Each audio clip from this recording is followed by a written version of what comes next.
ఇప్పుడు అంటే ఆ స్పోర్ట్స్ ఉంటే ఇంకా బాగుండేది. స్పోర్ట్స్ పర్సన్ ఉంటే అన్ని రకాలుగా ఇంకా బాగా మింగిల్ అవ్వడం అయిపోవచ్చు, అవుటింగ్స్ కానీ చాలా బాగుండేది అనిపించేది. బట్ అది జేసీలో జాయిన్ అయిన తర్వాత ఇప్పుడు ఈ రూపంలో తీసుకుంటున్నాను. సో అసలు రెండోది పక్కన చిరంజీవి బొమ్మ రెండోది పెట్టాను.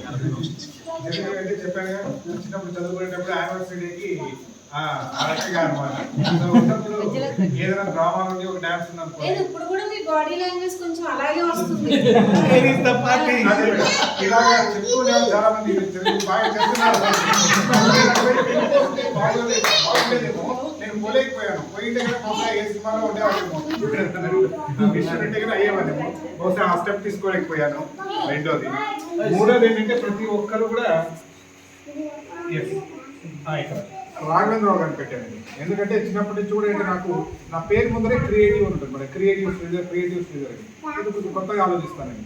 ఇదేదో కొంచెం అంత క్రియేటివ్ ఫీల్ వైపు ఇటువైపు పోయింటే కూడా బహుశా బాగుండేది. కొంచెం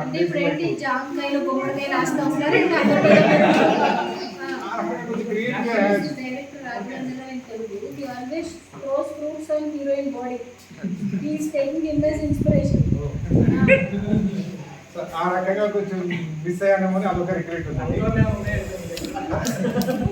బయట నెక్స్ట్ స్విమ్మింగ్ ఒకటి మిస్ అయ్యానండి. నేను చిన్నప్పటి నుంచి చెప్తూనే ఉన్నారు కానీ స్విమ్మింగ్ ఒకటి మిస్ అయ్యాను. Swimming madam I not learn. So I want to learn my point. అదొకటండి. కింద ఏంటంటే రియల్ ఎస్టేట్ చేసినప్పుడు ప్రతి ఒక్కరు ఫీల్ అవుతూనే ఉంటారు అనుకుంటారు. సో బహుశా ఇక్కడ ఈ అసెట్ కొనమని చెప్పి నేను రిటైల్ చేసుకోమని చాలా మంది చెప్తారు. కానీ బట్ మనం ఓకే అబ్బాయి ఇది ఎందుకు ఇంత దూరం అని చెప్పి, అబ్బాయి ఇది దూరం అని చెప్పి, చాలా రోడ్డు ఇరుగ్గా ఉన్నాయని చెప్పి, ఇలా నేరోగా ఉన్నాయని చెప్పి ఆ పెట్టి ఇన్వెస్ట్మెంట్ తీసేయడం. సో దానివల్ల ఏమైందంటే అది మనం తీసిన వెంటనే అది 60 ఫీట్ రోడ్ అయిపోవడము, 150 ఫీట్ రోడ్ ఆబ్వియస్లీ జరుగుతూ ఉంటుంది. అదొక రిగ్రెట్ అందరూ ఫీల్ అవుతుంటారు.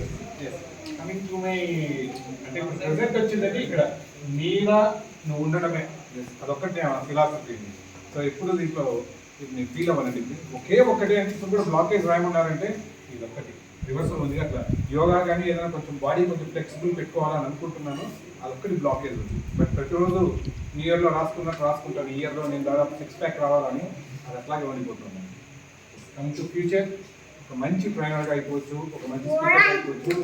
చాలా మంది పిల్లలు స్టూడెంట్స్ యొక్క లైఫ్ని టచ్ చేయాలనేది మాత్రం నా ఫ్యూచర్ ఏమండి. ఒక మంచి ఆన్లైన్ అయిపోవచ్చు, ఈ రకంగా ఇన్స్పైర్ చేయాలని. అండ్ ఇవన్నీ వచ్చాయంటే మీరంతా విష్ చేశారంటే కదా, మా ఆవిడకి మా అమ్మకి ఇన్ని నగలు కొనాలన్నమాట.